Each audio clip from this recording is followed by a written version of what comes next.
জীবন। আপনাদেরকে এটা বোঝাতে এসেছি এই জন্যে, মুসলমানদের এই দুনিয়া এই মুসলমানদেরকে এই রাখতে দেবে না। যুগ যুগ ধরে তারা এই নীল নকশার পায়তারা তারা তৈরি করেছে, মুসলমানদেরকে নিশ্চিহ্ন করতে পারেনি, আজকে আমাদেরকে নিশ্চিহ্ন করতে পারবে না। অকাপ সম্পত্তি আমরা পেয়ে পাবো, আল্লাহর জমিন কারো বাপের সম্পত্তি নাই, এই সম্পত্তি হলো আল্লাহ তাবারক ওয়া তাআলার। যারা বলে আরে থাকবে। অতএব আমাদের কাছে সম্মানের আপন আপন পরিবারের গুরুজন ব্যক্তি যারা, প্রত্যেকের কাছে আমার অনুরোধ, প্রত্যেকের কাছে আমার অনুরোধ যে আজকে আপনি আপনার পরিবারের একজন লিডার, সোসাইটির লিডার, সমাজের লিডার, জামাতের লিডার, গ্রামের লিডার, এই মুসলমান লিডার, তোমরা শুনে রাখো, তোমাকে আপন আপন দায়িত্ব সম্পর্কে আল্লাহ তাবারক ওয়া তাআলা তোমাকে জিজ্ঞাসাবাদ করবে। আপন আপন দায়িত্ব তোমরা কে কতটা পালন করেছো। অতএব তুমি শুনে নাও, আসামের ইতিহাস আপনারা ভুলে যান না। আসামের বড় সন্ত্রাসীরা মুসলমানদেরকে হত্যা করে দিবে, পুড়িয়ে মারবে, এই যে দাঙ্গা তারা শুরু করেছিল, এই দাঙ্গা শেষ নিষ্পত্তি অবস্থায় আমরা ঘুরতে গেছিলাম। আমি পশ্চিম বাংলার মুর্শিদাবাদের মানব কল্যাণ দপ্তরের একজন নগণ্য ইয়ুথ প্রেসিডেন্ট। আমরা মানবাধিকার ডিপার্টমেন্টে আমরা কাজ করি। আমি টি নিউজ ওয়ার্ল্ডের একজন সাংবাদিক, সাংবাদিকতা করার আমার সময় হয় না, তারপরেও আমি একজন মানবাধিকার দপ্তরের আমি একজন নগণ্য দায়িত্বশীল ইয়ুথ প্রেসিডেন্ট, যুবকদের আমি একজন প্রেসিডেন্ট। আমি একথা দায়িত্ব নিয়ে সমাজের হিন্দু, মুসলিম, জৈন, খ্রিস্টান সকলের পাশে দাঁড়ানোর জন্য আমরা রাত দিন কাজ করি। আসামের সেই অবস্থায় আমরা গেছিলাম। একজন মহিলা ডুকরে ডুকরে কান্না করছেন আর বলছেন, বাবা আপনারা কোথা থেকে এসেছেন? আমরা বললাম পশ্চিম বাংলা থেকে। তিনি বলছেন, বাবা আমার সব কিছু কেড়ে নিয়েছে। কি কেড়ে নিয়েছে? আমার একটা যুবতী মেয়ে ছিল, মেয়েটা 5 ওয়াক্ত সালাত আদায় করত। এই বড় সন্ত্রাসীরা আমার মেয়েটাকে সমস্ত বাড়িঘর লোকের চলছে পড়ছে, নারীদেরকে বলাৎকার করে ব্যভিচার করে তাদেরকে ধ্বংস করে দিচ্ছে।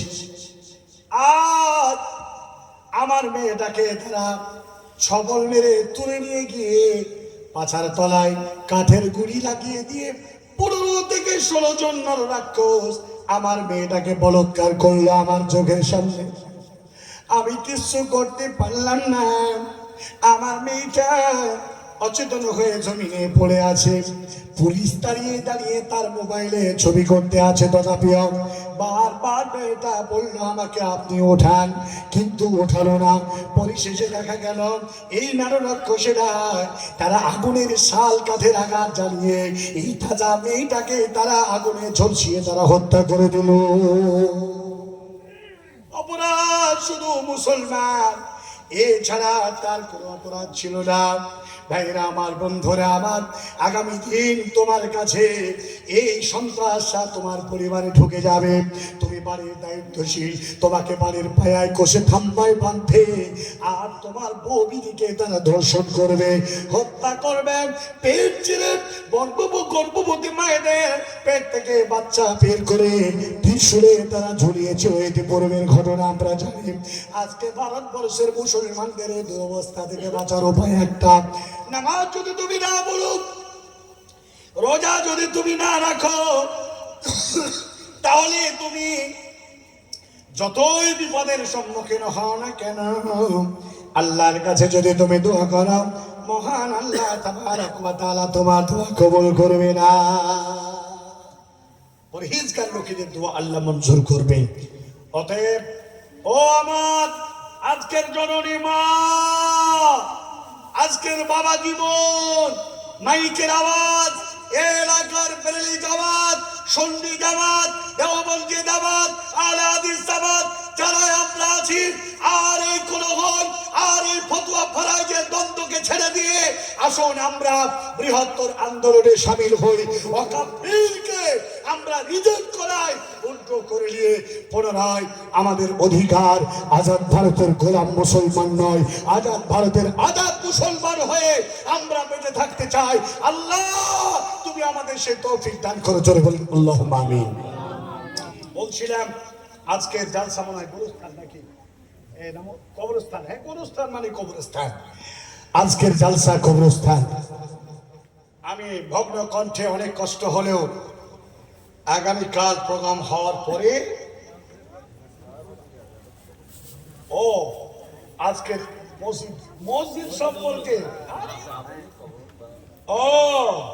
কেউ বলেছে কবর। আরে ভাই আপনি তো কবরে ডুবে আছেন, আপনাকে এতক্ষণ তো আমি কবর থেকে তুললাম, করেছি কিনা ভাই? কবর থেকে তো আপনাকে তুলছি আমি, আপনাকে তারা কবর দিয়ে দিতে চাচ্ছে। ওপরে শুধুমাত্র খাপাচি লাগাই না, কবর